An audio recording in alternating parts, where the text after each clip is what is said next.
Pandu College, Dr. Jogesh Kakuti sir, respected invited speakers, Professor Anil Boro and Professor Kharmawphlng sir, and all the participants of this webinar. As we all know that the petrifying and severe impact of COVID-19 has shaken the world to its core. Further, most of the governments around the world have temporarily closed educational institutions in an attempt to contain the spread of the COVID-19 pandemic. In India too, the government, as a part of the nationwide lockdown, has closed all the educational institutions, as a consequence of which learners ranging from school-going children to postgraduate students are affected. Therefore, the Center for Cultural Studies and Research of Pandu College has decided to organize a virtual session on a most relevant topic of folkloristics and cultural studies in Northeast India. Now, I would like to introduce the webinar in a few words. Northeastern states consist of many social groups with diverse cultures. The unity in diversity has been guiding the roadmap of Indian culture, which can be seen in this far-flung, enchanting part of the India in customary practices, folk songs and dances, food habits and forest life, monuments and sculptures, manuscripts and folk literature, communication and old traditions, hills and dales, etc. The people of Northeast India inhabit a multi-ethnic, multilinguistic, and multi-religious society. Cultural studies is a field of theoretically, practically, and empirically engaged cultural analysis that concentrates upon the political dynamics of the contemporary culture, its historical foundation, defining traits, conflicts, and contingencies. It investigates how cultural phenomena such as ideology, class structure, national formation, ethnicity, sexual orientation, gender, etc.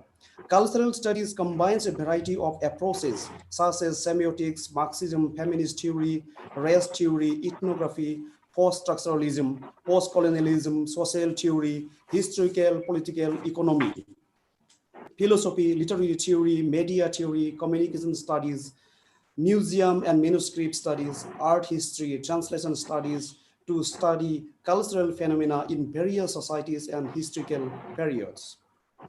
Cultural studies in Northeast India will encompass the subjects of social sciences and humanities. The main objective of this webinar is to explore the scope of future of folklore and cultural studies in Northeast India.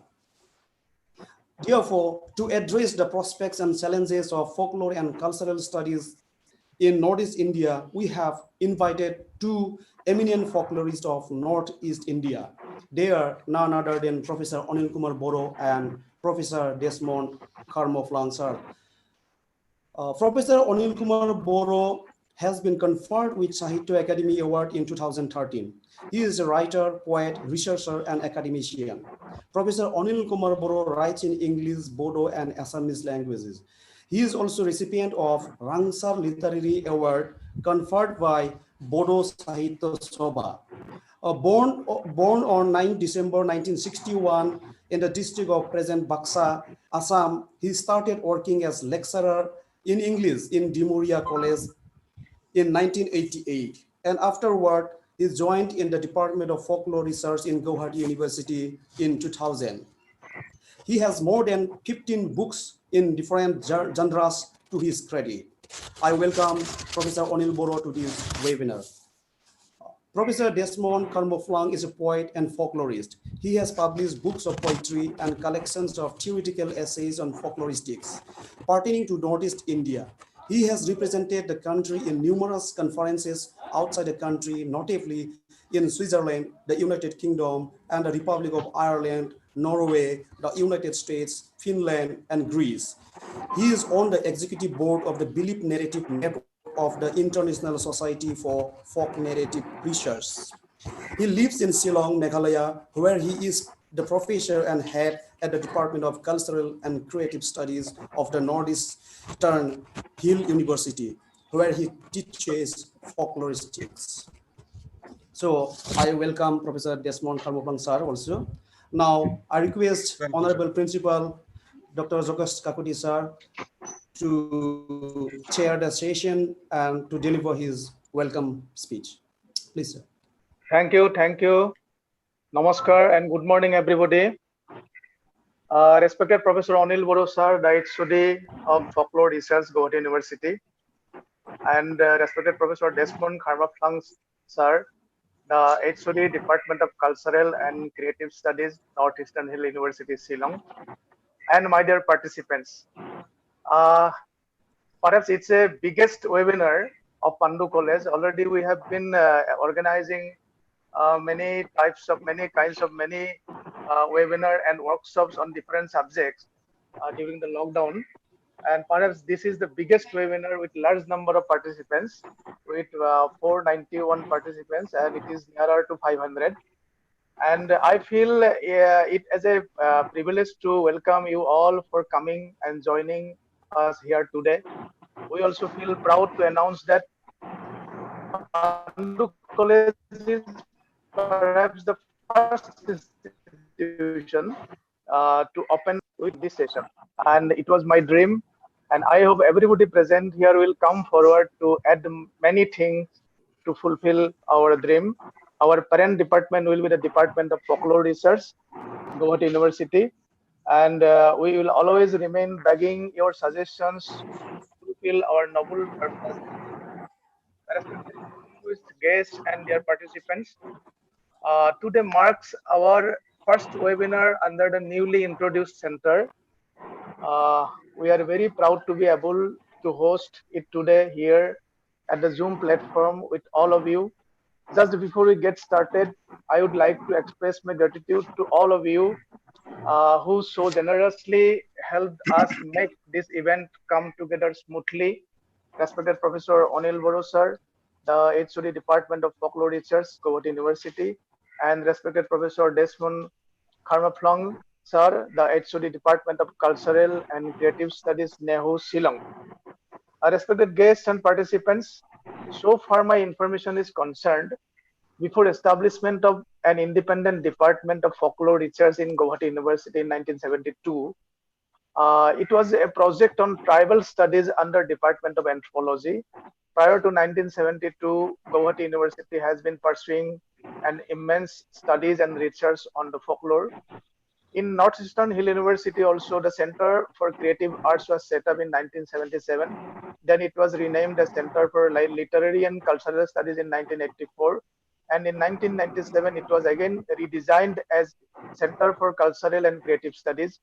Presently, it is an independent department pursuing rigorous studies and research on cultural and creative studies. Since 1994-95, the Department of Tribal Studies has been pursuing studies and research in Rajiv Gandhi University of Arunachal Pradesh. The studies and research on tribal folk and various aspects of ethnography has been going on in Mizoram University through the Department of Tribal Studies and Ethnomedicine. There is a Center for Naga Tribal Language Studies in Nagaland University. In Tripura University also, there are 4 departments, though not directly related to folklore and cultural studies. These are Department of Fine Arts, Liberal Arts, Music, and Linguistics and Tribal Languages. The subjects like history, anthropology, literature, and language are allied subjects of folklore and cultural studies. So these departments are also necessarily involved in this kind of studies. Some other government organizations also happen to pursue the studies and research on either folklore or culture or both. These are EBILAC in Assam, a research facilitator of government department like history and integral studies in Assam. I think each and every states of the Northeast region are having such kind of government initiatives. Another central government organization, Indira Gandhi National Council for Arts, IGNCA, is also dealing with some aspects. In addition to these university level studies and researches, there are many individual level initiatives in the northeastern states, though most of them are being left behind our count. In spite of having such initiatives, I feel that there are many scopes and opportunities of folklore and cultural studies in northeastern states. So this topic is decided for discussion today we invited two scholars in the field, and both agreed to be with us today. And we all feel honored to welcome you, sir.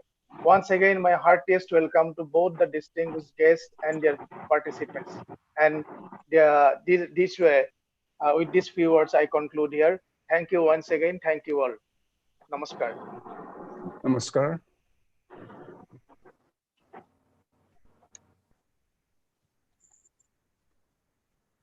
Pranab. Yes. Now I request Professor Anil Boro sir to present his presentation. So, thank you, Dr. Kakoti, principal, and the professors and staff of Pandu College. And I extend warm welcome and good morning to the friends, all the colleagues and scholars who have joined this webinar today. So we are here to deliberate upon a very interesting topic. This is the present scope and future of folklore and cultural studies, challenges and prospects in Northeast India. As I am from the discipline of folklore studies, I would focus more on the present state of folklore studies in Northeast India and Assam. And my friend, Desmond Kharmawphlng, who represents the Center for Cultural and Creative Studies, Shillong, would be in a better position to speak much on the significant features and prospects of cultural studies that they are also pursuing. However, I'll try to show some of the concepts and methodological issues that make cultural studies distinct and distinguishable from the field of folklore studies, while highlighting the similarities and commonalities between the two. Now, let's begin with what cultural studies is. Hope many of us who are present in this program today are familiar with the term cultural studies. It is an emerging field that has attracted the attention of researchers in humanities and social sciences. Cultural studies is a field of theoretically, politically, and empirically engaged cultural analysis that concentrates on the political dynamics of contemporary culture. It was initially developed by the British Marxist academics like Raymond Williams, Richard Hogarth, and Stuart Hall in the 1950s, 60s, and 70s. And the center, Birmingham Center, was established in the 60s. And it is later enriched by the contribution of scholars from many disciplines. As Graham Turner says, cultural studies is not a discrete constellation of disciplines. It is an interdisciplinary field where certain concerns and methods have converged. The usefulness of this convergence is that it has enabled us to understand phenomena and relationships that were not accessible through the existing disciplines. Cultural studies is not just an interdisciplinary field. As Turner suggests, it is a set of concepts and apprehensions which problematizes the focus and methods of traditional humanities and social sciences. First of all, it raises the question of how reality is constructed. It tries to establish that all reality is culture, as reality is mediated by discourse and meaning-making process. The traditional disciplines must choose either to ignore this knowledge or accept it through the transformation of scholarship. If culture is the starting place of reality, the humanities and other social sciences must redefine themselves in terms of cultural analysis or surrender to the new humanities, the new field of studies. And similarly, it is the discipline. Cultural studies is the discipline that was the first to address the problematic of meaning making and the need to conceive fully the broad field of human experience known as culture. What is culture? There were contested battles over the methods, the strategies, resources, the theories, the values. In spite of this, the Birmingham Center provided extremely systematic and coherent approach that synthesized many of the ideas into a workable program. The move from studies in class and ideology towards a text-based critique facilitate a more diffuse and less adversarial analytical paradigm. Its engagement with forms of ethnography, post-structuralism, postmodernism makes it hardly distinguishable from the cultural studies in Australia, Canada, and the US. It is significant that the Birmingham style of cultural studies was bound to accommodate new theoretical inflections of post-structuralism as postmodernism. In the United States, however, the theoretical impacts of postmodernism has made their ways into the field of cultural analysis. And in some, it has surrendered to the claims of consumer capitalism and has lost its capacity for social cultural critique. Hence, the crisis became prevalent in the domain of cultural studies during the last decades. But still, we are witnessing a ferment of theoretical and methodological expansionism on the humanities and social sciences attempt to redefine themselves and their interests in terms of cultural mediation. Today, various forms of scholarly hybridization are taking place because of this. The relation between folklore and cultural studies can better be understood in this whole perspective.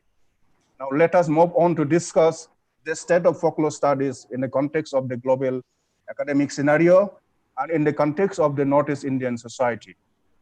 As we all know, folklore studies, or rather folkloristics as a discipline, emerged in the early decade of the 20th century, but folklore studies in the form of collection, documentation, and interpretation of folklore data started in the early decades of the 19th century.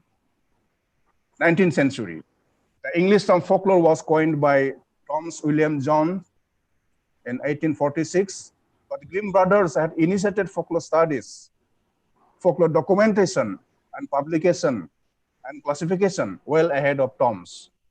We all know about the contribution of Johann Gottfried Herder, the German nationalist scholar collector who proclaimed that the culture of a nation can be discovered through the songs, folk poetry, and folk dances.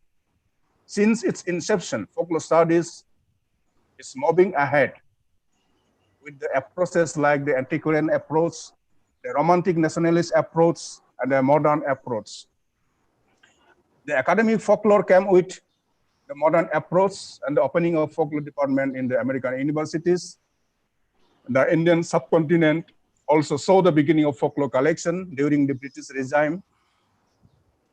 The collection of British administrative officials, their wives, the missionaries, and then came the romantic nationalist spirit of awakening among the Indian natives that created a congenial atmosphere for folklore documentation, collection of songs, tales, proverbs, sayings, folk dances, and superstitions in the respective vernacular languages.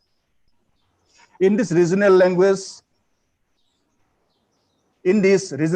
authors, scholars, and literary persons also played a role in collection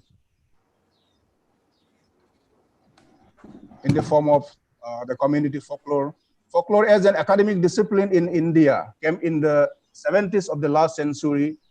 Folklore departments were opened in Gauhati University and also in the University of Mysore in 1972. Today, there are folklore programs, as our honorable principal has mentioned. Today, we have folklore programs in many of the universities in India, and folklore courses are also offered along with the regional language programs of the regional language postgraduate programs, that is the MA programs, and there are undergraduate programs or graduate programs in many colleges under Gauhati University.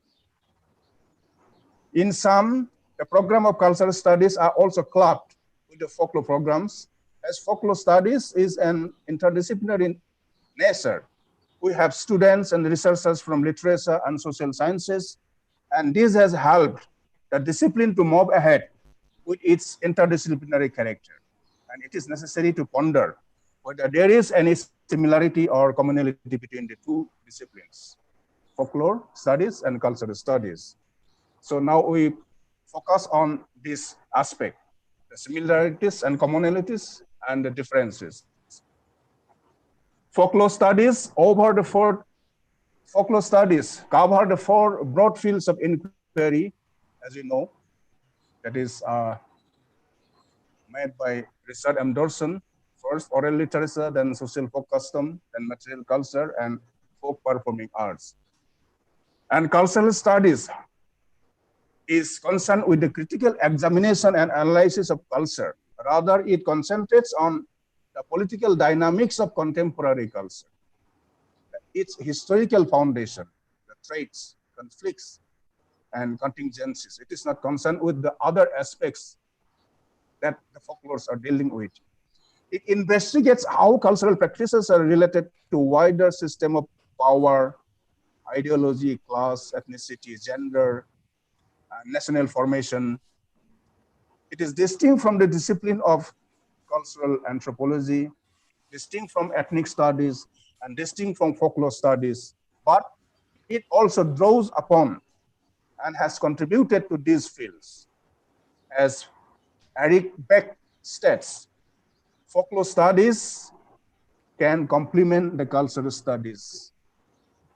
In this, he has brought out 5 points where folklore studies can contribute to, can complement cultural studies. First, it is in the analysis of cultural spheres.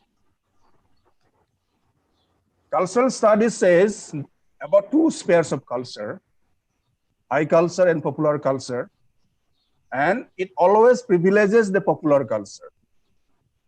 But folklore studies offer a more discriminating analysis of the whole of culture that comprises the academic, the popular, and the folk culture. And folklore studies always privileges the folk culture over the two. The next is from the point of the sense of genre. Folkloristics and the folklorists have shown long-standing interest in the genres of cultural expression, different genres of cultural forms, like the verbal genres covering all the forms of oral literature, songs, sayings, then the customary genres covering the social customs and also the traditional performances, then the material genres, and these genres have equivalence in cultural spheres. Eric Beck has given a detailed list of the parallels between the items which are enlisted in folklore studies and items which may be enlisted under cultural studies. These genres have equivalence in cultural spheres. However, cultural studies shy about discussing the genres of cultural expression. It is not more interested in all the details of the genres, different genres.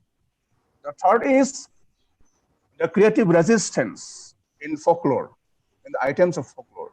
Like cultural studies, folklore has always produced resistant and oppositional scholarship. Many forms and genres of folklore contain texts that call for resistance. Folklore is often private, covert, and oppressive. Folk artists can convert popular and high art to their own need. Fourth is the function in building and expressing communal culture across time and space. And this function is being performed by the various items of folklore. Folklore in performance reveal an entire community. Folklore in performance can reveal an entire community culture, and it can embody the identity of a group, their occupation, their gender, their ethnicity, their regional identity, regional culture, and whatever any kind of association there it might have with their local or political ideology. And liberal definition of the term folk, as is given by Alan Dundes, that folk as a group of two or more people having some common tradition and having items of folklore, with variance. We believe in variance, not just a fixed and single form. We believe in variance and versions. So this revealed the creativity in community tradition. And folklorists are more interested in studying this creativity, this variability in community tradition. But cultural studies is not interested in this. The last one is sibling relationship between these two. Unlike cultural studies, folklore may not be always resistant, and it limits its concepts and concerns to one sphere of culture, that is folk culture, and ignore the academic and popular culture. Cultural studies, however, privilege popular culture to the extent of neglecting high culture, and it ignores folk culture completely. However, as revealed by an article by John Brunbrand, which is included in his encyclopedia, he feels folklore studies continue to move towards cultural studies in theory and practice. And the recent exchange in the Journal of American Folklore between Barbara Gimblatt and Elliot Oring is also an interesting proof of this, where Barbara Gimblatt says that folklore should be cultural studies, and Elliot Oring says that it should not be. It should remain away from cultural studies. So these debates and exchanges reveal the growing concerns in the relations between folklore and cultural studies. It depends on how open-eyed we are to the new interpretations of culture as a way of life and culture as a process of meaning-making. True, it is that folklore and folkloristics may be absent from the cultural studies discussions and programs in the UK, because in UK, they are wrongly understood as concerned with survival. Folklore is wrongly understood to be concerned with survivals and revivals, but folklore studies are no longer interested in antiquities or survivals since the time of Richard and Dobson and the modern folklorists. The folklorists are concerned with materials of folk that belong to their contemporary times and are fraught with vibrant meaning and the rhythm of the present. They have the contemporary relevance. They do not belong extensively to the past, but they belong to the present moment. And hence, contemporary folklorists are more and more interested in the emergent and dominant folk traditions that are present in everyday life, the joke cycles, the urban legends, the rituals, and the media circulated folk sayings, the graffiti, and computer and internet lore as new forms of folklore coming up. And yeah, this distinction between the cultural spheres, I wanted to show through a slide, but I am not able to show it here. And folklore studies, the points of focus are, first, folk and oral expressive arts and traditions, songs, sayings, rhymes, and proverbs. Second, the rituals and customs, the festivals and ceremonies, the arts and crafts, architecture, foodways, recipes, folk drama, dance, mime, ritualistic performances, which fall under customary folklore, and folk and traditional culture, which are mediated by mass media. We are also interested in the process of meaning making that comes as a result of mediation by the mass media and popular culture. Many of our scholars are engaging their PhD work, research work in these areas. And folk and traditional culture as mediated by film, and also folk traditions and culture as presented through the modern literature and folk music tradition and its impact on modern music and the tradition bearers. And number six is the folklore in relation to contemporary issues like identity, the ethnicity, the gender, politics, and social development, with which cultural studies are also engaged. Seven is the theoretical concepts and issues in folklore. We are also engaged with, and also new forms of folklore, as I have mentioned. And there is more and more focus on the regional, ethnic forms of folk and oral expressive arts and traditional performances and folklore of the marginalized groups. These are the areas where we are focusing more and more. So finally, I come to an end. So there are challenges ahead from the discussions, the points I have brought. We have seen there are challenges ahead, and as we must confess that we are a small family, that we folklorists are a small family with within the larger family of the social sciences and humanities. And we oscillate between the two fields, social sciences and humanities, between folklore and literature, folklore and social sciences, folklore and cultural studies. And in the initial days of the launch of the discipline of folklore, people thought we have no methodology of our own, except that of cultural anthropology. And scholars from literary studies and anthropology and social scientists, therefore, engaged themselves in this and contributed in folklore collection and analysis, and have for decades enriched the field of research in folklore. Now the emerging issues and methodologies in the area of cultural studies have brought the new challenges ahead of us. We need to equip ourselves with the conceptual tools and methodological tools. The research experience of the last few decades may enlighten and guide us to go ahead with new hope and vigor. Thank you.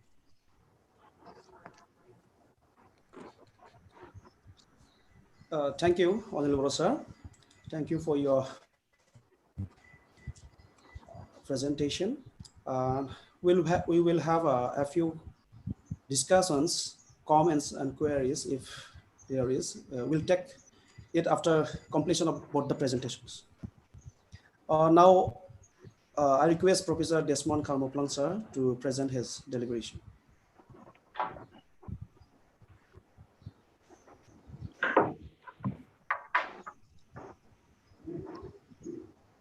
Thank you, Pranav. Am I audible to everyone? Yes, sir. Yes, sir. Great. First of all, I would like to thank Pandu College for hosting this very important event, and especially to Dr. Yogesh Gauhati, the principal, and the facilitator of this program, Pranav Jyoti Nazari. I would also like to thank Dr. Anil Boro for that very edifying presentation, which will help me actually get to the core of my discussion in the next 15-20 minutes.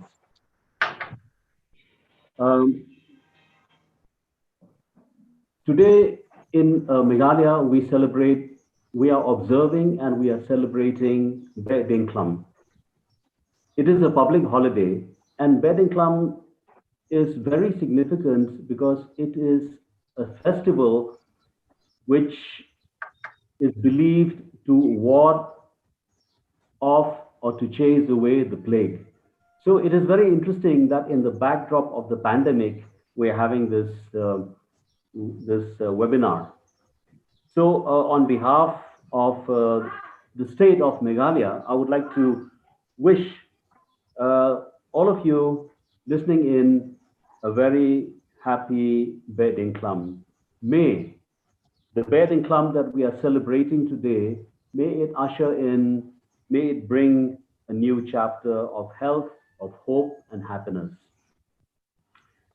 Professor Anil Boro has spoken, has given us a very learned presentation, background about cultural studies and folklore. So I will talk about something else which is related to all that, and something which has been drawing my attention in the last couple of years, and that is how creative can folklore be?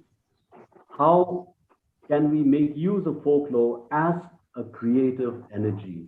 How we can make use of folklore? How we can look at folklore as phenomena which is creative. Therefore, I would like to entitle this presentation Folklore Matters. I'm well aware that this topic, the topic that has been identified for today's presentation, that is present, scope, and future of folklore and cultural studies in Northeast India, challenges and prospects, is a topic that has a multiplicity of perspectives, because scholars of folkloristics and cultural studies, especially in Northeast India, have been examining, these issues. They have been examining these subtopics, and they have been examining the pedagogical, the literary, the cultural, and sometimes even the political dimensions of folklore. What is very clear is that in Northeast India, we have this wealth of folklore, which we see as phenomena, and which gives folklore the authority to claim a very generous swath of academic territory and academic space, a footing equal to all the other disciplines which are being followed in order to generate useful and new knowledge about and for the region, to clear misconceptions and biases about it, and to celebrate the region's vibrancy and color. In this engagement, I would like to bring up for discussion, number one, the strength, number two, the resilience and the dynamism of tradition and of lore, which can be understood and which can be unleashed to appreciate, again, the creativity of folklore. This engagement will place emphasis on, I stress, this engagement will place emphasis on folklore as cultural capital. Folklore as cultural capital, which has the tremendous potential of changing the economic scenario of the region, which has the capacity to inaugurate a developmental discourse which will have consequences in the future. This presentation will also try to make a small presentation of the social phenomena of creative folklore as reflected in contemporary Khasi society, particularly when viewed in the context of tourism, when viewed in the context of capitalism, of what has been coined very recently as creative economy and transnationalism. I shall try to also provide examples of this from the work, a project work, which is currently being undertaken by NEHU, which is called the NEHU Design Innovation Center. It is a project which NEHU has been given by the Prime Minister's office, and we are in our second year of this project right now, and therefore I will be sharing examples from this project to show how creative folklore can be, how creative, how the creativity of folklore can be made use of, can be unleashed, and can be, quote unquote, exploited. Let me begin by making some very fundamental introductory remarks about tradition. In folklore, we consider tradition as something which is a process and also at the same time a product. It stands for that which previous generations transmits, previous generations hands down to later ones, but we also talk about tradition as the transmission process itself. Therefore, when we talk about folklore research, we conventionally, we cherish a tradition or the idea of a tradition which is a canon of particular types of products and phenomena, a body of texts which have become synonymized with the concept of folklore. The idea of tradition as preserved data suggests stability, it suggests permanence, and which is susceptible to very little or no change at all. Therefore, conventionally, when we think of tradition, we have this perception that tradition does not change. However, in recent years, folklore scholars have started to explore and emphasize the creativity in and of tradition. We have discovered that tradition also changes. Therefore, instead of being regarded as being in opposition to change, the continuation of tradition is seen to consist in essential ways of making changes. And therefore, which it brings us to another aspect of the creativity issue. Instead of a canonized body of text or a process of handing down canonized text, tradition has, in recent years, come to be viewed as an active and even a political process of creating historical meanings. Therefore, as an integral part of culture, folklore in traditional societies naturally and gradually change through time owing to certain socio-political factors. Therefore, the crucial point about today's discussion, today's engagement, is that tradition and folklore should be seen as resource which can be recreated, it can be adapted, it can be innovated, because essentially tradition is creative. Essentially, tradition is creative. Um, this is seen, especially in the past 2 or 3 decades, particularly after the turn of the new millennium. It is evident that the pace of change in most societies and cultures has become more rapid. It has become more dramatic and eventful, much more than in the past centuries. This is especially true in Northeast India. This is especially true of the societies in Northeast India.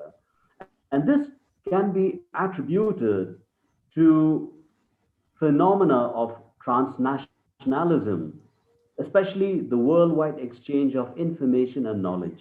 It can be attributed to commercialism. It can be attributed to globalization and significantly the globalized nature of tourism, which we are experiencing now. The world has become globalized. The world has become globalized through infrastructure. The world has become globalized through trade. The world has become globalized through networks of information, through technology and digitization. And now the world has become globalized due to the virus. The concept of using culture as capital is not new for the Seven Sisters. It is not new in Northeast India. We have used our culture as capital, and our governments, our administrators, our institutions, our players, stakeholders, and people have utilized the body of material as cultural capital. This material is represented by the diverse ethnicities, languages, the diverse histories and geographies, the landscapes, customs and festivals, verbal and non-verbal folklore and performances. And we have seen how these categories fit very seamlessly into the stream of tourism, into the stream of the hospitality industry with its brands of creative economy and innovation. And therefore, a thorough knowledge of the culture of the land and its people becomes imperative, as this knowledge can be used to create opportunities for the appreciation of cultural capital. The students with folklore and cultural studies background, I have seen, and I've experienced are those who are best suited for availing these opportunities. The success that we have had with festivals, if you look at the examples of festivals in Northeast India, and the success that we've had with them, be it the Hornbill Festival in Nagaland, be it the Wangala Festival in Meghalaya, be it the Autumn Festival again in Meghalaya, and a host of other festivals in other states, demonstrates that an informed and a professional handling of these events has been responsible for their overwhelming success. Inspired by the new concept and paradigm of a creative economy, the term creative folklore reflects the phenomenon of the application of traditional folklore as cultural capital, particularly in the context of a creative economy and tourism. Creative folklore means folklore that is currently reconstructed and redefined in contemporary society. Creative folklore includes the transmission and the application of traditional folklore in new societal contexts and having new purposes. The reinterpretation of the meaning of folklore, the use of folklore in order to add value to local products or local traditions, and the use of folklore to express local and ethnic identity in contemporary social contexts. All these have come to be consolidated under creative folklore. The term creative tradition can be understood to include both the old ceremonies, rituals, and traditions that is applied, that is reproduced and performed in new social contexts. And these again have new purposes. They are newly created traditions and performances in a new form, and most often with new content and new purpose. While the content of such newly created tradition and performance tends to be based on traditional belief and ritual, we find the emergence of new meaning, new interpretation, which provides some sort of a semblance of order to be presented in today's social context of tourism, in today's social context of creative economy and transnationalism. I'm using the word creative folklore here because it has been used in experimentations, it has been reconstructed, and it has been redesigned to a certain extent by the communities, but to a larger extent, it has been used and it has been driven by state organizations in Meghalaya, such as the departments of tourism and the departments of arts and culture have used the word creative folklore. The Khasi Hills Autonomous District Council has used the word creative folklore in order to brand the Monolith Festival, which it had organized, twice to great success. Now, accordingly, certain creative folklore and creative traditions tend to be designed intentionally to be identity markers of a certain area, of a certain ethnic group, and therefore sometimes it no longer belongs to, a village or villages as in the past. The concepts related to the analysis of the phenomenon of creative folklore are various, which would include, I'm just naming a few. Creative folklore, or the phenomenon of creative folklore, would involve studying the dynamism of folklore. It would include the study of the transmission of folklore, cultural reproduction, invented tradition, modern folklore, applied folklore, cultural reproduction, hybridization, popular culture, and so on and so forth. But due to paucity of time, there will be, these issues will have to be left out. What I will touch in passing is the kind of understanding of the changes that the society, the Khasi society and culture have had or have been experimenting or have experienced through the perspective of what is called creative folklore. In addition, the analysis regarding the formation and presentation of creative folklore will reveal the ways of thinking and strategies in dealing with the flow, the great flow, the torrents of globalization and tourism, which is pouring upon Khasi society and culture today. These are things which are unavoidable. We cannot, hope to stop agents of transformation and change. In the current pandemic, just 3 days back, the government of Meghalaya has decided to revive the economy, which has really taken a big hit, by putting into place sustainable tourism. Now, this step is largely welcomed by most people. There has been debates about it because this form of tourism, which is sustainable tourism, will offer the state an alternative to mining, and all the debilitating effects that mining has had on the environment. Most of you know, if not all of you, the kind of the horrendous scenario that has been created due to coal mining in the Jange Hills mostly, and Garo Hills also to some extent. And this has had a very debilitating effect on the environment, on the local economy and so on. And therefore, the government of Meghalaya has recently announced that a policy will be formulated to support three categories of tourism that is, which have been identified for development, and these will be number one, adventure tourism, ecotourism, and cultural tourism. And in all these three categories of tourism, the the cultural studies department has been approached, to provide inputs, to provide manpower, and therefore students with folkloristics and cultural studies background would best be suited for engagement in these activities and businesses because honestly, they have an edge over others in their understanding of what we call cultural capital.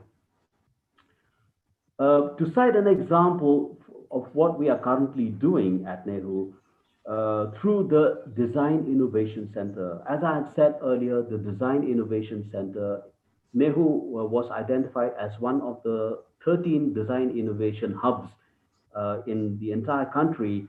And through a grant provided by the Prime Minister's office, we are running the Design Innovation Center.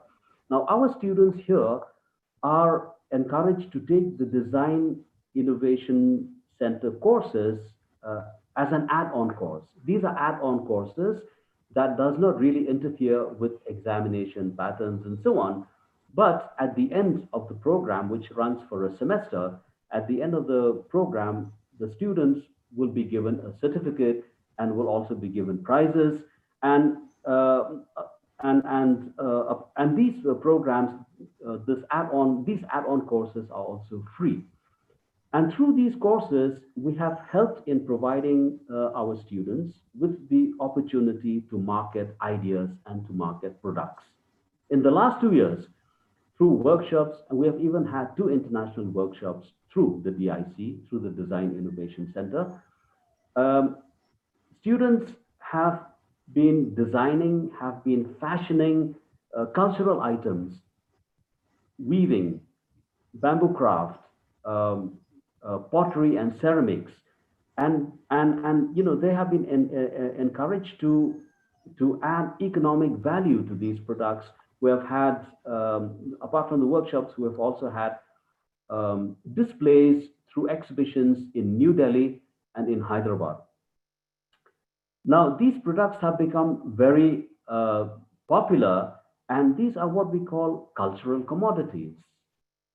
Through a collaboration with the university, with the Chulalongkorn University in Bangkok, our students have been producing textile designs which are derived from folk traditions, and these designs have been used, or are being refashioned by students of the Department of Cultural Management at Chulalongkorn University in Bangkok.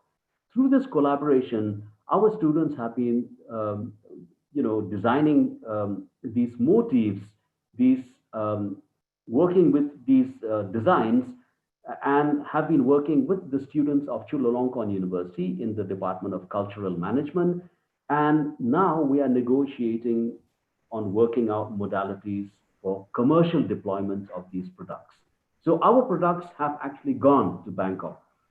Products from Northeast have actually gone to Bangkok through exhibitions, and they are, they are being refashioned there, and we are sharing, this resource as cultural material, so this is one example of what cultural capital means. The same experimentation is being done with music and performance. It is very unfortunate that we could not take our students to Chulalongkorn University in Bangkok in the month of March due to the pandemic, but we were actually invited to go and perform perform plays based on Khasi folk tales to be performed for Thai audiences and students. So what I'm trying to say is that in this way, we find that local culture and folklore and global economies become intertwined.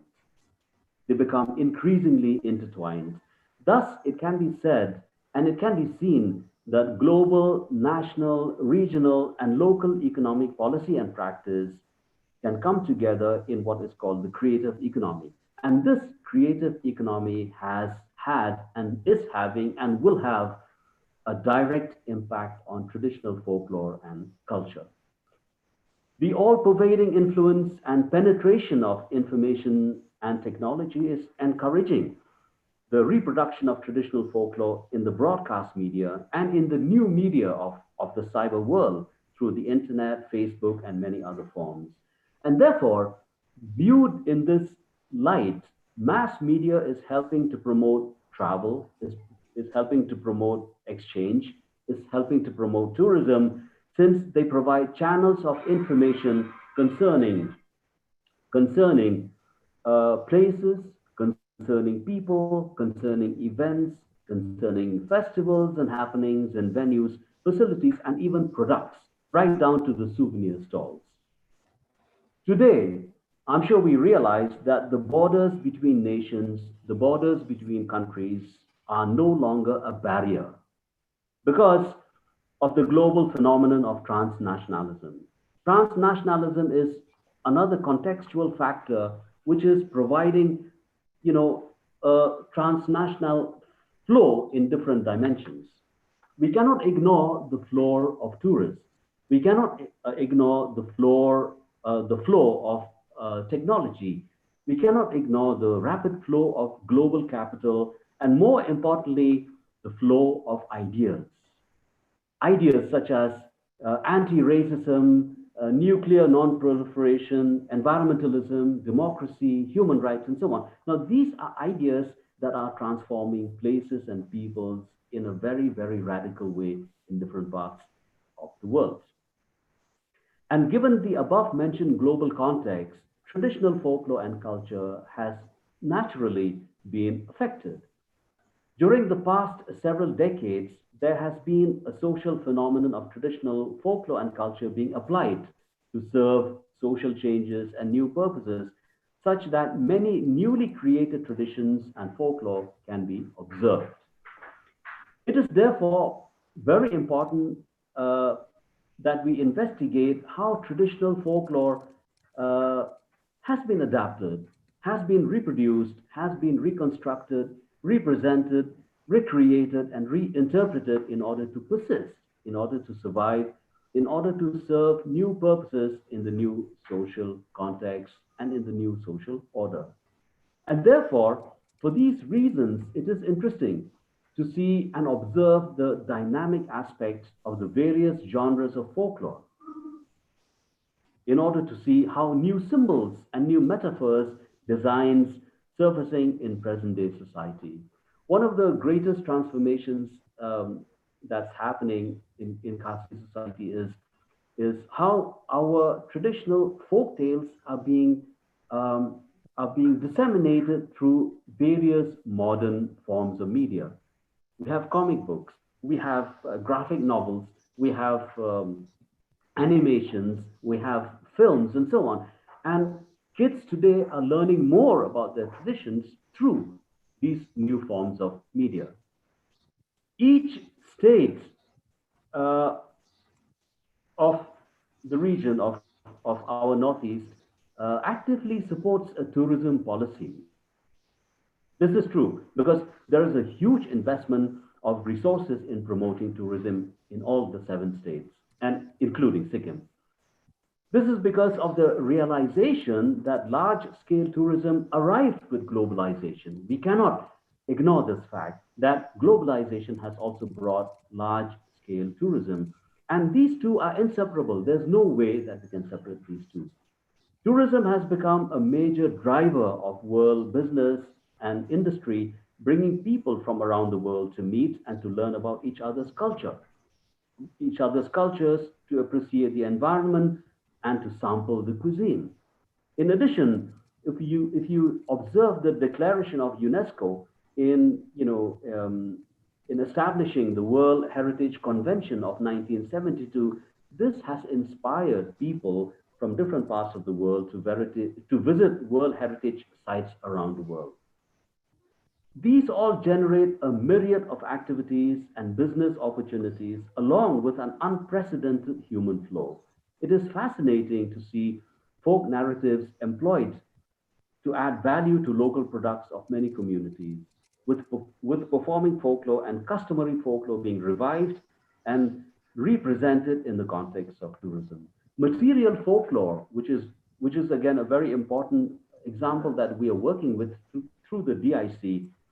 Material folklore such as folk crafts, folk arts and textiles has become a cultural commodity and, very importantly, an identity marker of local communities and ethnic groups.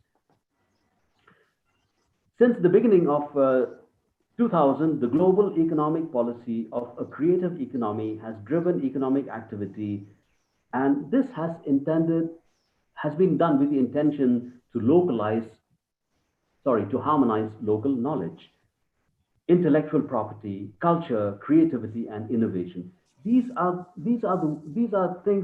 terms which conflate together when you look at how a creative economy is driving today's world. A very well-known economist, John Hawkins, declared, and I quote, he declared that the creative economy will be the dominant economic form in the 21st century, from his very important book called the name of the book is The Creative Economy, How People Make Money from Ideas. Therefore, it is very important that a mission at the level of the region, at the level of the states, be established to create social value and to use culture to support economic value firstly, by upgrading the standards of cultural tourism. Secondly, to develop quality of products, to develop quality of services, and to develop cultural industry to suit the needs of travelers and tourists and consumers. And lastly and thirdly, to expand, to upgrade community-based economies to regional, national, and international levels. Thank you.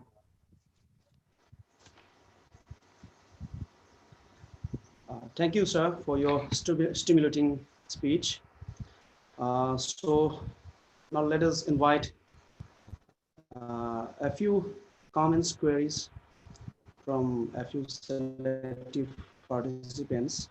First of all, I would like to invite Dr. Thongam Dhanojit Singh, Assistant Professor of English, Mizoram University.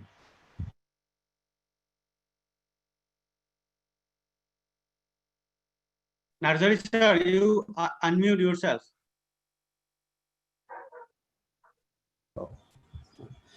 Yes. Thank you, Professor Desmond Kharmawphlng, sir, for your stimulating speech. Now we will have a few queries, discussions, or any comments. First of all, I would like to invite Dr. Thongam Dhanojit Singh, Assistant Professor of English, Mizoram University.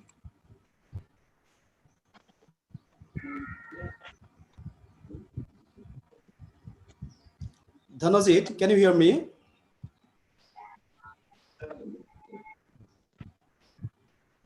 Hello. Pranab, can you hear me? Okay, you can hear, right?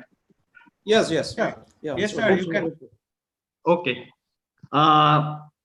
Thank you, Pranav, for this interesting webinar. I must also thank the principal of Pandu College and two professors, Professor Anil Boro and Professor Desmond. First of all, I am so much enthused with the presentation of Professor Anil Boro, how he tries to bring in the idea of folklore and how he tried to differentiate it from the idea of cultural studies, and how this some kind of a historical background, especially from the time of the study of the study of this area initiated by people like Raymond Williams and Stuart Hall. I must especially thank for that historical background and how he tries to differentiate between cultural studies and folklore studies to some extent. I'm also happy with the way that how he has linked folklore with ethnicity, political ideology, and the kind of resistance that we find in the study of folklore. I must thank Professor Anil Borosa for that especially. And can you hear me, Pranav? yes, yes, I'm getting. Okay. And when we come to Professor Desmond, I am very much interested in it. Though my knowledge in folklore studies is very much limited as a student of literature and also someone from the Northeast, this gives some kind of a new areas, some new spaces in which we can look at. While Professor Anil Boro has given some kind of a wider perspective on the folklore studies, the way that Professor Desmond intervened in depth in the study of folklore, especially in the Northeast, has been especially commendable. The way how he tries to link folklore studies with disciplines like economics is something that gives me some kind of a new area. How cultural, materials, the kind of folklore materials can be seen as some kind of an economic commodity by means of which we can earn our livelihood, and also in order to preserve the identity of the indigenous community in the way that this globalization has become a reality in this part of the world. That's really very, very interesting. The way he talks about creativity, the creative elements in folklore studies has been something very, very interesting, because the idea of tradition, the idea of identity is not static, and it has to be recreated to suit the purpose of our times. And therefore, the recreation, the creative element that he brings in the understanding of materials has been very, very innovating to me, and this is a new thing. When he says folklore matters, yes, we must say that folklore matters, especially for people like us from Northeast. I must thank both the professors, and especially I would like to have some kind of a seminar in the feedback. Also, I have said that if we look at the intellectual property right, when we talk about things like intellectual property right, when it comes to the creativity, that is the very possession of the indigenous people in the Northeast, how it has to be preserved as some kind of a property of that community. That is something that that we need to look at in the work of this globalization and challenges with intellectual property rights. I think that is an area where we can study.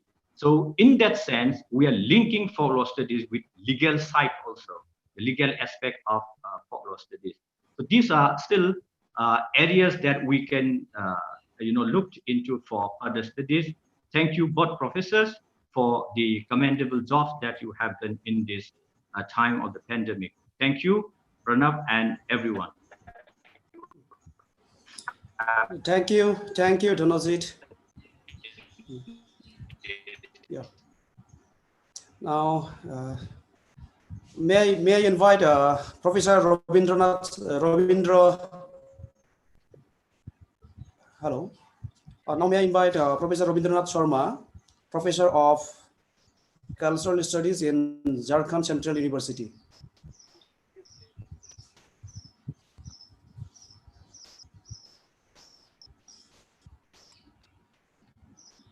Hello.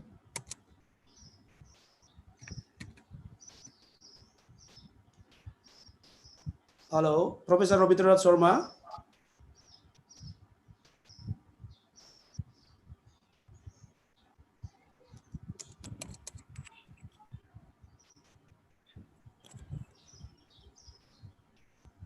Azari sir, Yes. I don't think he is in the meeting. Okay. Then may I invite Nilaksi Madam, Nilaksi Goswami, Dr. Nilaksi Goswami Madam. Pranav? Yes. Yes, Ravinda, yes. Yeah.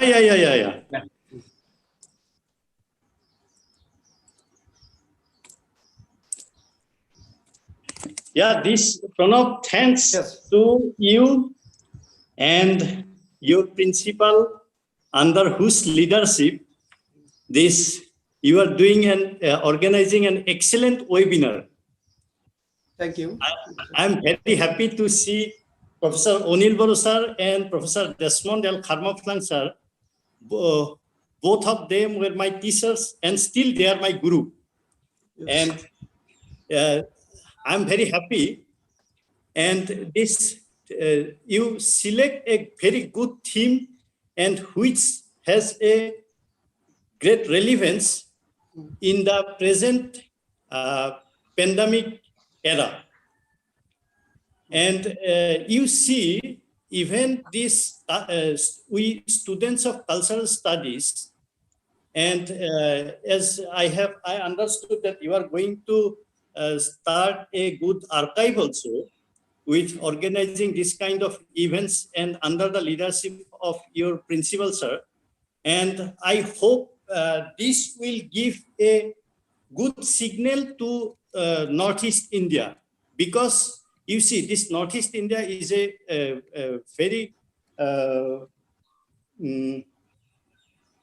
culturally rich, and if you stay inside Northeast, you will not feel the value of it. We are staying outside and we feel proud seeing the culture of Northeast from the outside. And you see, now in this pandemic era, though other discipline people are little scared, but we are not scaring, because we have to do our work through our own methodology, and which is reflected in the lectures of Professor Anil Boro sir and Professor Desmond L. Kharmawphlng sir. And I hope under their leadership and young scholars like you, it will run in a good speed, and I wish all the best. Thank you. Thank you, Professor Rabindranath Sharma, for your compliments and your comments. Thank you.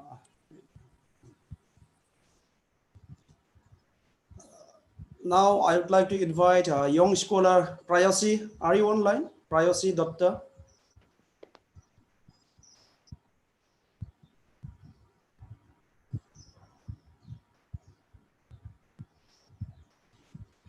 Hello. Dr. Bidusmita Mohanta.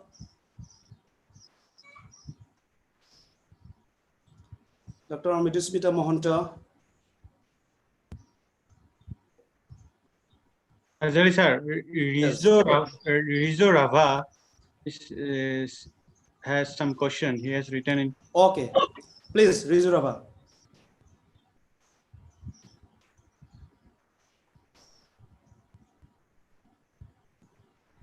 Rizo Rava, please. Hello. Yes. Am I audible? Yeah, it's audible. Okay. My question is, sir, I have a question, sir. Uh, as we know, culture is one of the most important in our societies, cultural practice especially. But, hello, I'm Yes, audible. yes, yes, Yes, yes. sir. But nowadays, the upcoming generations, they do not practice the cultures due to the what's called rapid modernizations of the societies. So is any solutions from the speakers? Can we regain the importance of cultures in our tribal areas, sir? May I request Professor Desmond, sir, to respond to the question?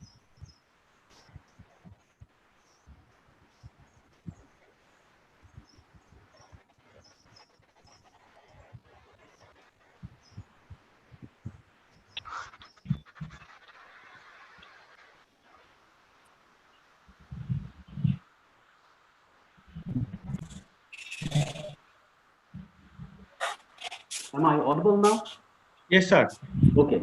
Yes. So what the scholar has just voiced is is an articulation of an anxiety which is very much there among our young people, and I'm sure this is true in all societies and communities of Northeast.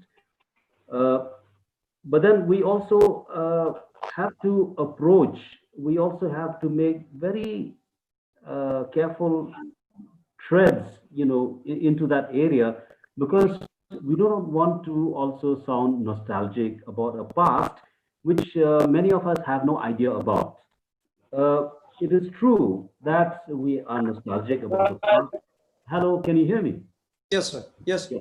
It is true that we get nostalgic about the past, yes, and there's nothing wrong with that. There are some very edifying, there are some very redeeming things about the past, but then uh, there is also no way and no hope to be able to stop the phenomena of change, transformation that is taking place, especially, after the millennium. So the best way that there are many things in which we could address this problem, if you want to call it a problem. Uh, First is, of course, the the attempt which is being made by Pandu College, I'm told, to establish an archive. This particular issue can be dealt with through the establishment of archives, through the establishments of museums and libraries and so on. But the best way to in order to engage with this is to accept whatever change that comes, is to accept the transformation that comes, and because there is no society or there is no ethnic community that will accept anything which is negative. Okay, so we should look at the positive things and see how those things change along with the times, and this is being seen happening everywhere in all societies. I can cite examples of festivals, examples of ceremonies. For instance, I started off today by wishing all of you happy Bedingklam. Like I said, and I would repeat, Bedingklam is a festival that we celebrate in Meghalaya in order to chase away the plague. Okay, it is a Jaintia festival which is designed to chase away the plague. Today, it's being celebrated in Joy in a big way. Now, one of the ways in which they celebrate it is to erect these wooden and bamboo structures, okay, which the men take on their backs, and they take these structures all around Jowai town. Today, I saw images that they have erected structures resembling COVID-19. Okay, so COVID-19 has been appropriated into Jaintia culture from today in the bed and clump ritual. Okay, so these are how these incursions, new incursions, if you will, from different aspects make incursions into different aspects of culture. And these are the changes that we have to accept. These are the changes that will take place, okay? And these are the changes that we apply, okay? So,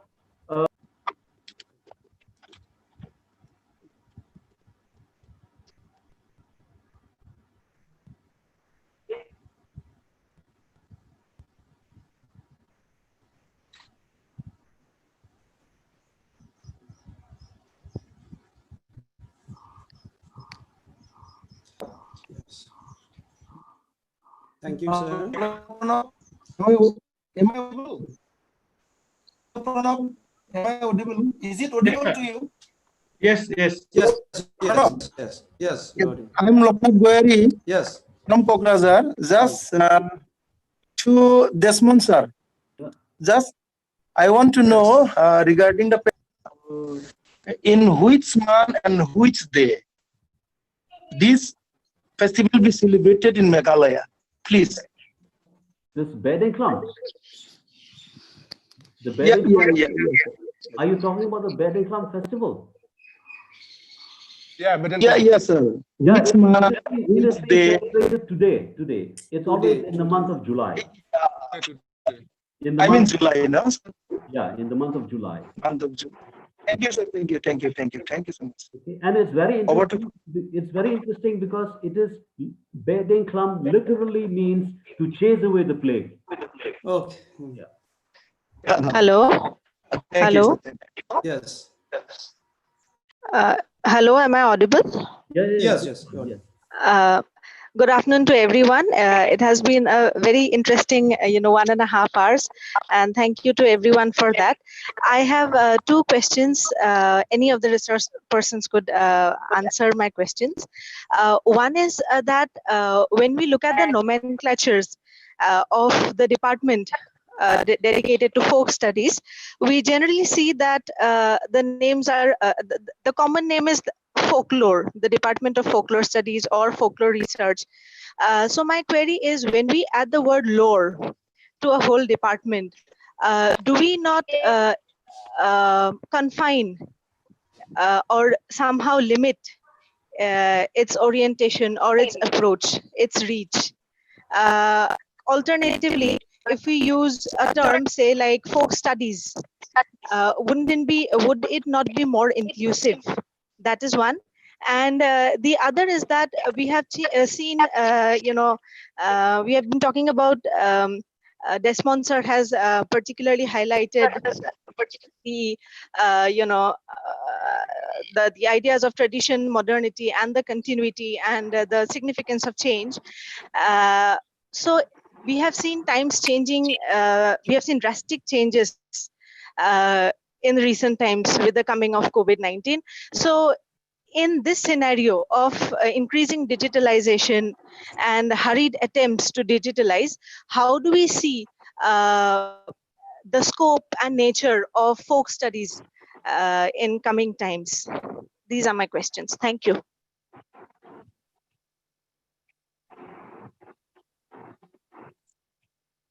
Perhaps Anil could start and then I can join. Yeah, thank you, Desmond. So this is a very interesting question. There are some department, like our department of, we are Department of Folklore Research, not folk studies. And there are some departments in Kalyani also, in other universities in Mysore, then in Kerala.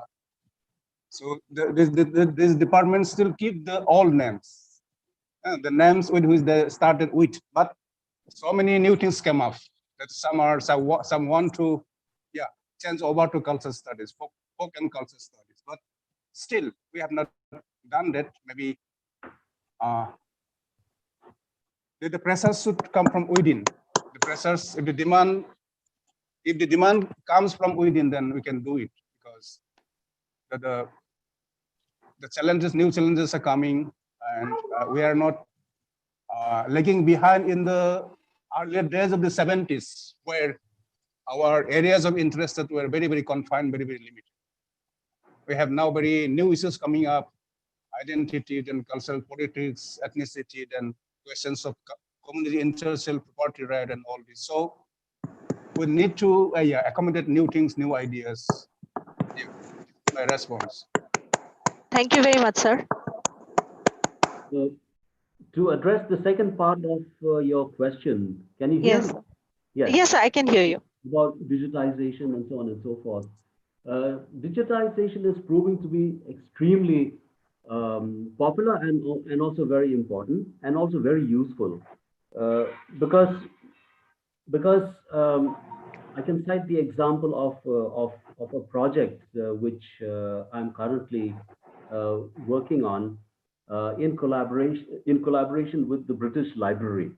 Okay, and I would like everyone also to pay close attention to pay attention to this, because this is something that each one of you, including Pandu College, could make an attempt.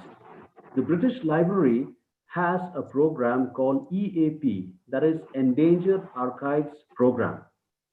And under Endangered Archives Program, the British Library can fund the archiving, the digitization of folklore material that is considered to be endangered.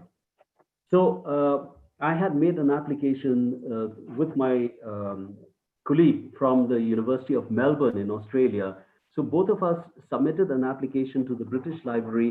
We call this program Archiving in the Clouds, referring to, of course, Meghalaya, Archiving in the Clouds. And I'm happy to say that we have been given this project, we have been funded by the British Library in order to archive, digitize material which, which we consider, endangered, material that is there, in tapes which have become, which have developed fungi. Many of my tapes, over 120 of my tapes, have been salvaged, as a result of this exercise. And there are many other documents also in people's homes, in private collection, and so on and so forth, that we are trying to digitize them and create an archive. And this material will be shared between the British Library, the Northeastern Hill University, and the University of Melbourne in Australia. So by next year, this archive will be functional, and this is due to the efforts of digitization that is being supported by the British Library. And please, all of you who are interested in archiving, you please go to the website of the British Library, EAP, Endangered Archives Program, shoot a letter, and I'm sure you'll get a response, and you'll be asked to develop a presentation. Okay, and I'm sure that some of you may meet with success, because in this part of the world, we really are struggling with endangered material. Okay. Thank you, sir. We will have two. Yes. Hello. We will have two more. Yes. Hello. Hello. Yes. Yes. Hear you, ma'am. Am I audible, sir? Yes. Absolutely. Yeah. I am Bonasri Bhardwaj from Kokrajhar Golf College. Right. I have been also doing PhD in Folklore Research Department, Gauhati University. Okay, very First good. of all, a great thank you to the organizers of Pandu College for organizing such a wonderful program. But my question to Desmond sir, recently the campaign made by Honorable Prime Minister Narendra Modi sir, that be vocal for local, it is praiseworthy. But my question is how it can have a impact on traditional local lore and in local economy. Could you repeat that question, please? I didn't get the first part. Yeah.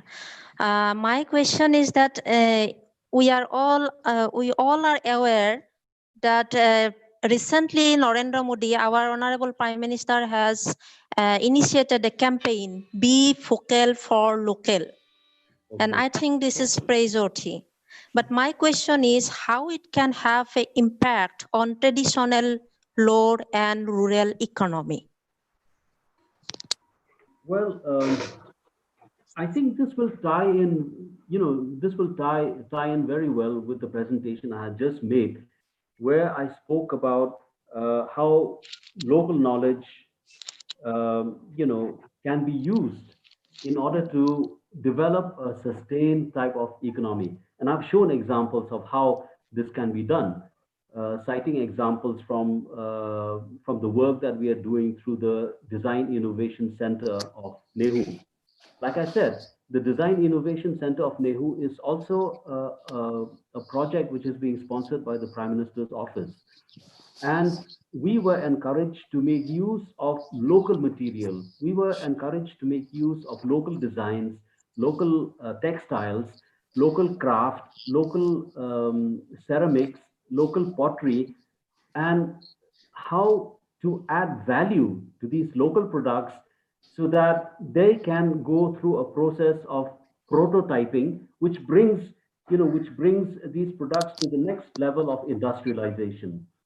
These products that we have produced, that our students have produced in the DIC have gone, like I said, to the exhibitions in New Delhi and in Hyderabad, in the IITs of Delhi and Hyderabad or Bangalore, I think.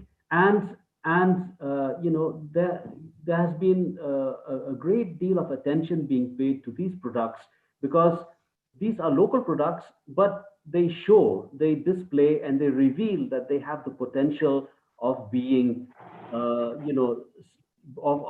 being something much more valuable for the national as well as the global markets. So we have through these exhibitions, we have brought back ideas and given these ideas back to our students. How how this how the beauty and the vitality of these local products can be made use of, so that everyone benefits from this. So we are talking about through the DIC, we're even talking about prototyping. Now, prototyping is an industrial process where a local product gets taken to the next level, then it gets a GI, it gets stamped, and then it gets some kind of a protection, some kind of an intellectual property protection, and then it is being sold. So this is the process that we are working with, and I'm sure this will answer the question that you had, how the statement "Be vocal for local" how it will impact our traditional and our local products. Thank you, sir. Dr. Mona Lisa Borgohai. Dr. Mona Lisa Borgohai. Sorry, sir. I think yes. Sujoy Kumar Mondal sir will tell something. Mondal sir, please. Hello.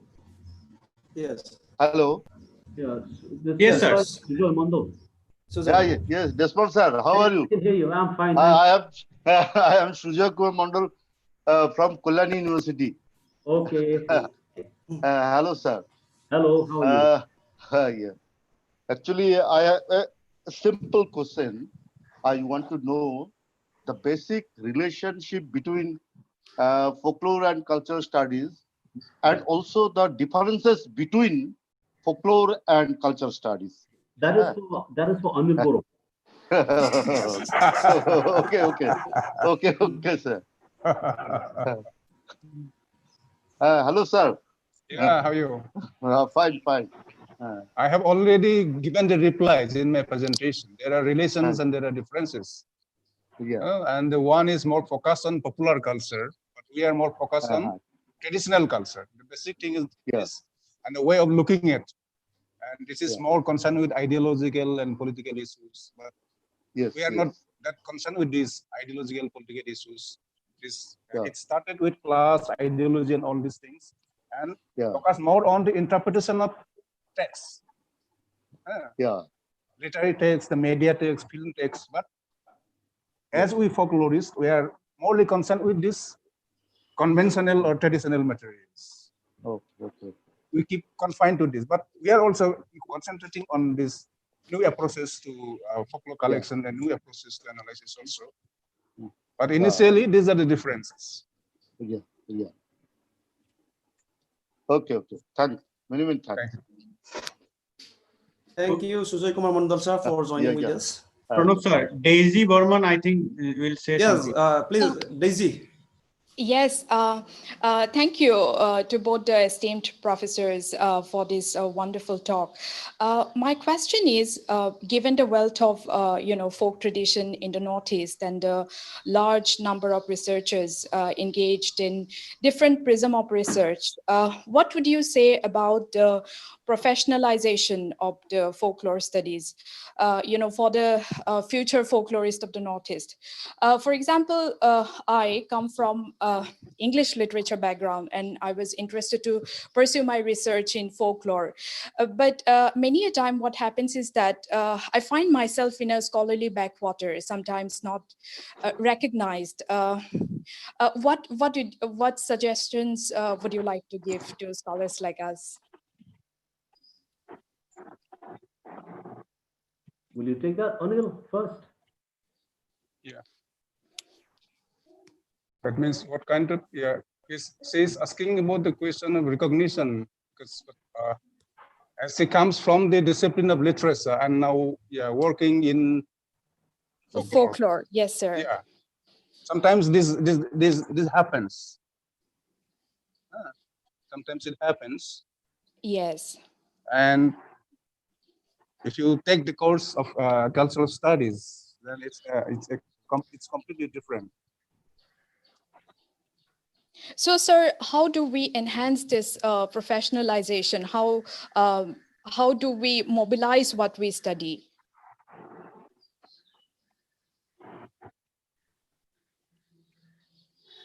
Professionalization means, yeah, in giving training to the folklore scholars. Yes. Or what? Yes. In my research, if I am trained in the folklore studies, I should have more employability. But when it comes to employability, there is a rift between literature and folklore. I'm not accepted in the literature department, and there is as you have mentioned, that we are a very small family. There is not much opportunity for folklore scholars. Now we have been facing this problem, the problem Yes. of this students who are coming from literature background, mostly the English literature background. And the students coming from English literature background are not recognized by our English literature departments. Recently, this problem has come. So, yeah, we need to take up these problems. I think it will be resolved.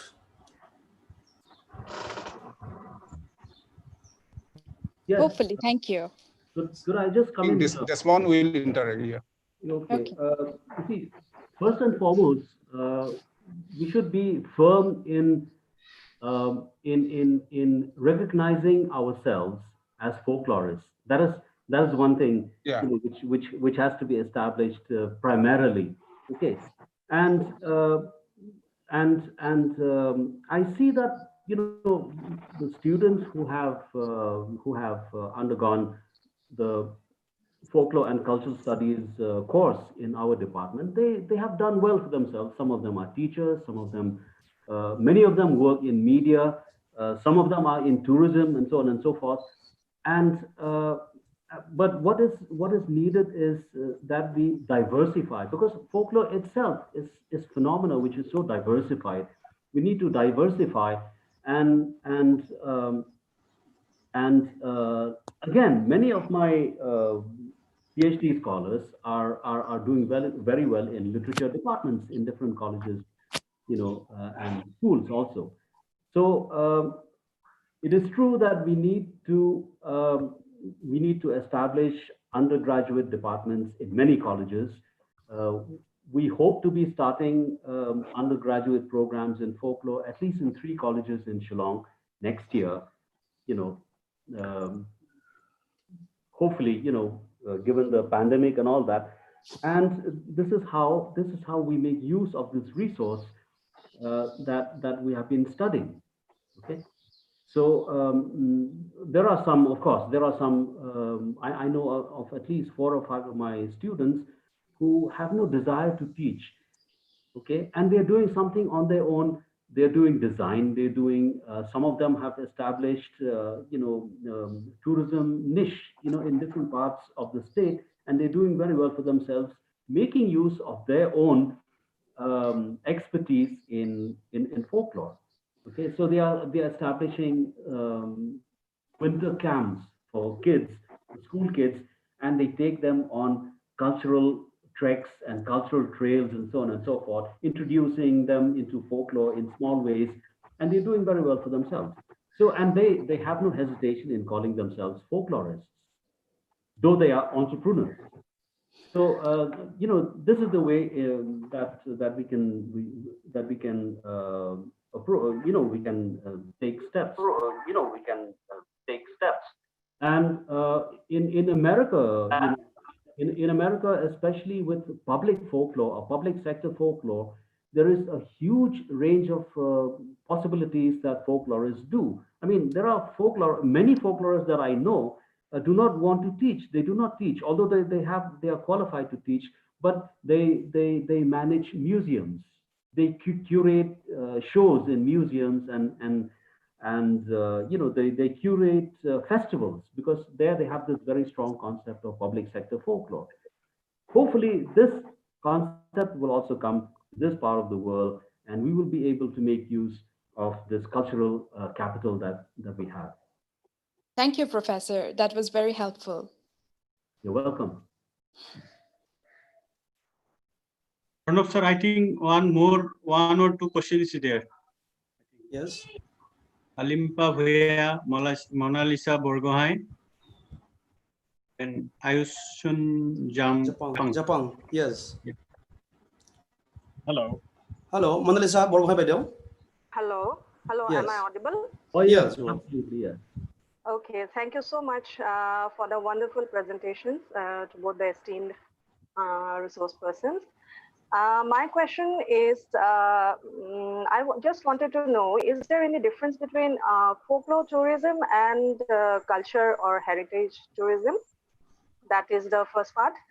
And secondly, as we all know, economic imperatives have always played a central role in the commoditization of culture. So is there any concept of ethical marketing when we talk about commoditization of culture? Okay, I suppose that's directed to me. Yes, sir. Okay, good. Thank you for those wonderful questions. Very incisive and very useful also. Well, fundamentally, there's no difference between cultural tourism and folklore tourism. Fundamentally. Yeah. But then we are experimenting with this. I'm saying this because I'm working on a project with the Khasi Hills Autonomous District Council. We are working on an experiment, on this, and we have identified certain areas. We have identified certain sectors which could be developed essentially for folklore research, for folklore tourism. See, because cultural tourism could also include religious tourism. It could also include, nature tourism under cultural tourism, because, many of the spaces, many of the areas that we have, especially if you go to Cherrapunji, you cannot enjoy a waterfall without the story behind it. Okay, but there are certain areas that we have which can be absolutely focused on folklore tourism. We are thinking in terms of establishing a folklore village, that will be specifically devoted to things, to phenomena that we consider to have folkloric value. So these are things, and it is in these places where one can go and actually enjoy a musical rendering of a folk tale, for instance, which is being performed. Now, this might not interest the general tourist per se, but it would really appeal to those who travel for sampling the folklore traditions of a particular place. So we can make this distinction. Again, when you come to the economic imperative, yes, of course, you're mentioning the commodification of folklore, which is which is a term known as folklorism. Ek number to more nam, 2 number Babu Teran. Hello. 3 number Samdo Teran. Hello. Kakuti Mati de.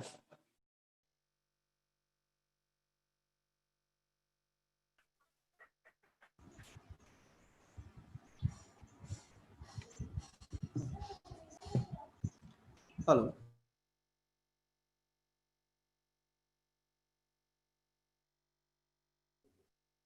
Hello. Yes, sir. Yeah. You can continue now. Yeah. Okay. Yes, Dr. Mona Lisa referred to the economic imperative, which is there in my presentation. It is very much there. Of course, there is also the commodification of folklore, which we know as folklorismus, which was coined by the German folklorist Hans Moser. Now, what is being spoken of and what is being experimented in creative economy is something very different from the commodification of folklore. I'm talking about taking a local product. I'm talking about using a local product. I'm talking about adding value to that local product. I'm talking about that local product not really losing its cultural significance. It does not merely become a commodity, but it has an investment of an economic possibility. Now that is different from being a commodity. So we make use of cultural capital in order to invest a traditional item, a traditional object with something of economic value. So in this way, it becomes important. It becomes also symbolic of a community. It becomes symbolic of a place. So this is what we are talking about.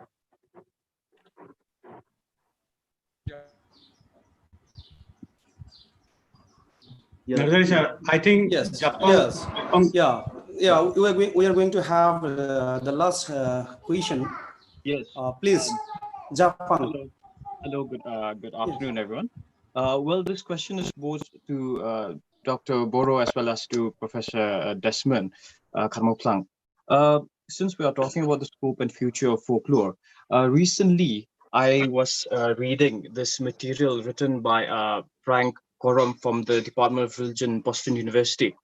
The paper is called Locating the Study of Folklore in Modern South Asian Studies.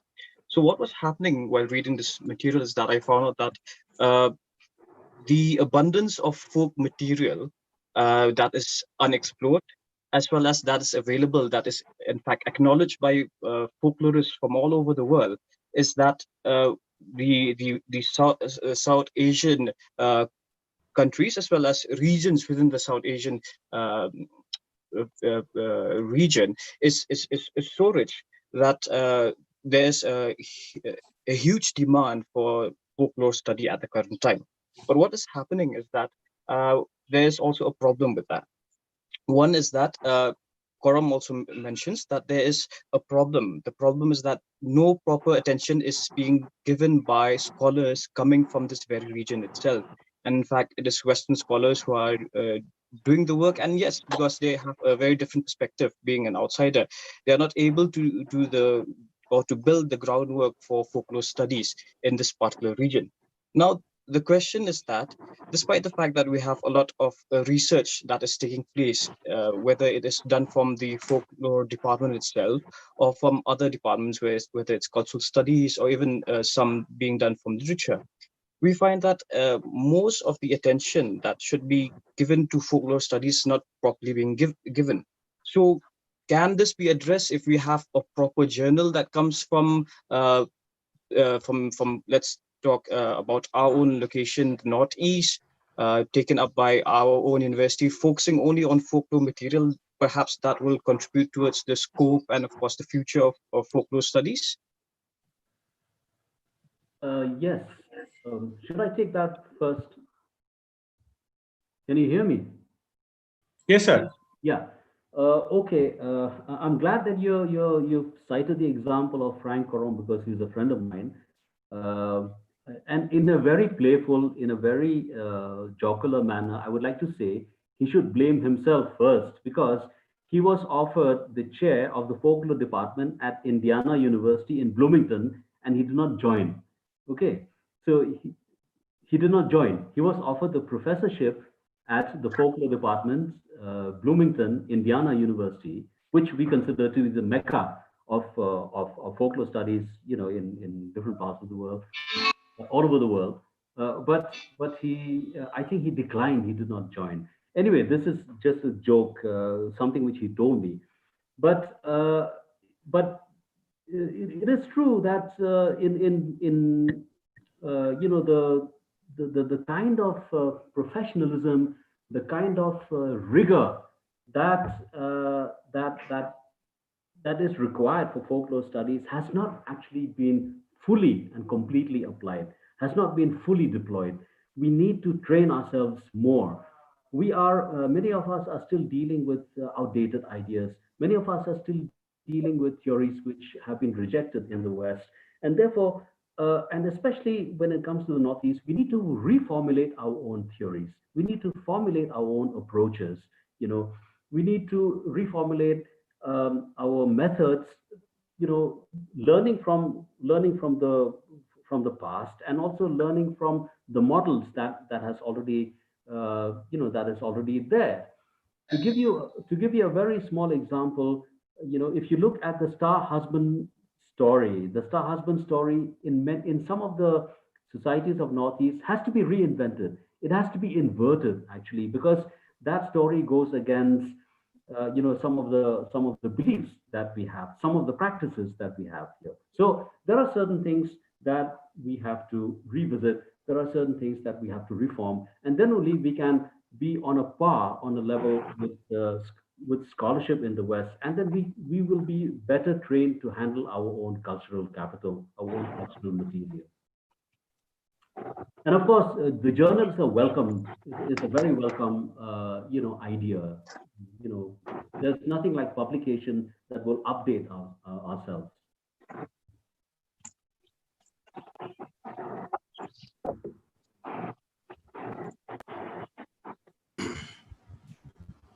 Was I able to convey that?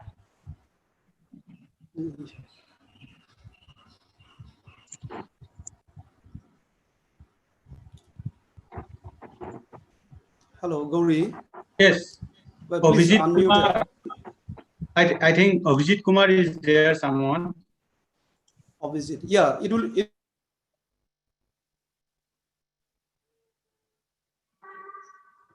Please unmute yourselves and then ask. Hello, sir.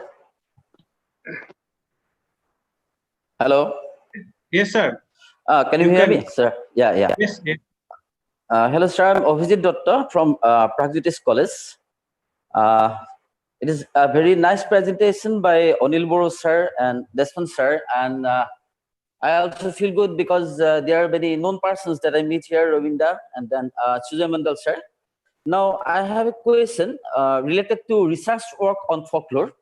As we come to know that during pandemic, it is not possible to go out because lockdown is here and situation is also not good right now.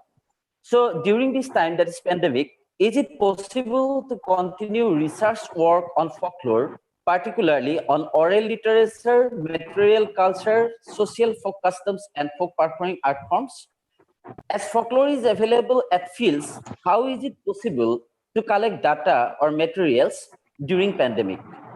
This is my question. Actually, I want to hear something from sir, like Boro sir and Desmond sir. What will be the solution to this problem that we face right now? Thank you. Yeah, at this stage, field work in the villages is difficult, but you can do it by exploring many other ways. When the lockdown is relaxed, or you can select a place or a village which is very close to your place, or you can have access to these modern gadgets. You can apply this modern technique that we are using for conference. You can apply these techniques also, but for more vigorous field collection, you have to wait for this pandemic to come to an end. I think, yeah, this is one approach, and yeah, so there are other ways also. You can go for this, whatever is presented in the secondary sources, in the books, in the documentaries, in the films, in the archives. There are other sources also. I think I've replied your question. But we also should not forget Alan Dundes, who said that the first important work is at your desk. Yeah. It must start from there.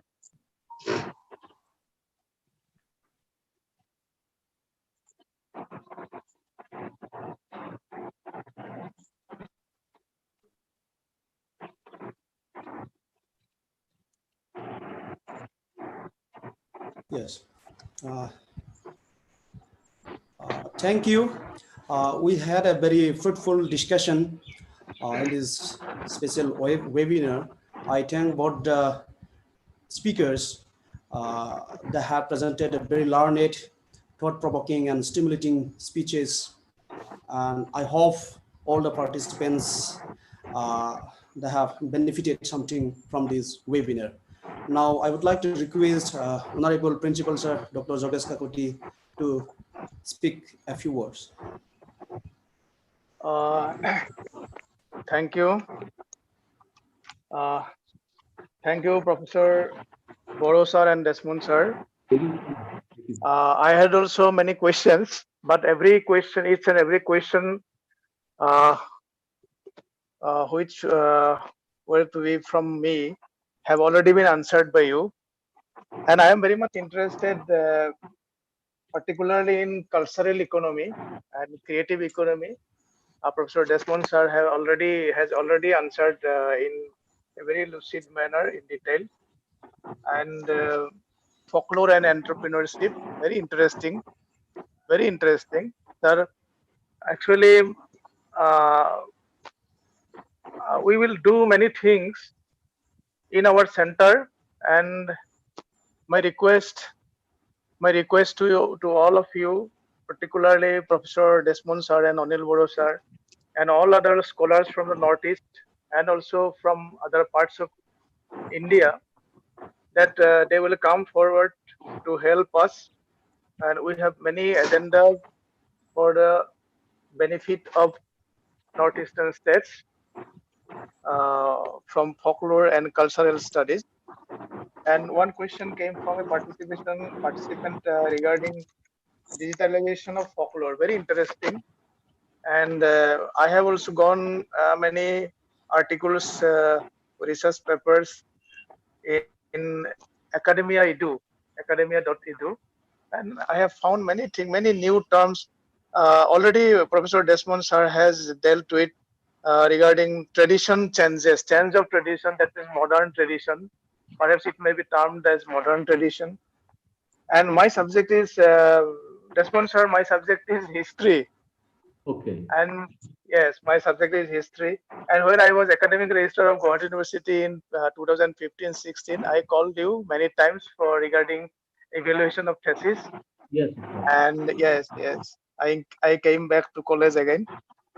And my subject is history. But now I am going to study and deal with cultural and folklore studies. Very good. Anyway, many thanks to you, both Professor Boro sir and Desmond sir, and also participants. And we hope that we will all be with us, and we will meet together for the development of our center, newly introduced center in future. Thank you all. Namaskar. Thank you. After the lockdown. Okay. Yes. Thank you, everyone. Thank you, Principal Sir. Yes. Okay. Now, I would like to request my colleague, Dr. Gauri Shankar Kormoka, to propose the vote of thanks. Yes, thank you, Prof, sir. So, good afternoon, everybody. Thank you. Respected Principal Sir, honorable resource persons of today's webinar, respected academicians, scholars, colleagues, and all the honorable participants from different parts of India and abroad. I, Gaurishankar Karmakar, feel privileged to convey vote of thanks on behalf of Pandu College fraternity for all of your active participation in this webinar. First, I, on behalf of Pandu College, express sincere gratitude to Professor Anil Kumar Boro sir for giving us his valuable time to academically enlighten the August gathering over here. Thank you, sir. We are highly honored by the active presence of Professor Desmond sir in this academic platform. I offer sincere gratitude to Desmond sir also for his thought-provoking deliberations in the entire session of the webinar. Our sincere thanks to Honorable Principal of Pandu College, Dr. Jogesh Kakoti sir, without whose constant support and inspiration this academic event would not have been possible.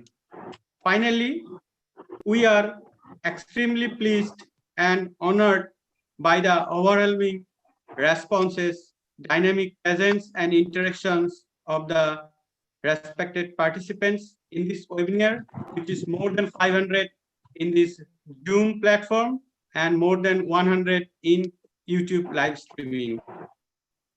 I, on behalf of Pandu College family, offer sincere thanks and gratitude to all the participants for joining this webinar from Assam and other parts of the country, and also participants from abroad India.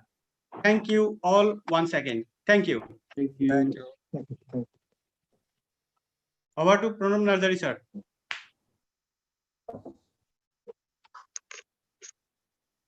Now the webinar is formally declared over. Thank you. Thank you. Thank you. Thank you. Thank you. Thank you, sir. Thank you, everyone. Thank you, sir. Thank you. Thank you. Thank you, sir. Thank you. Thank you.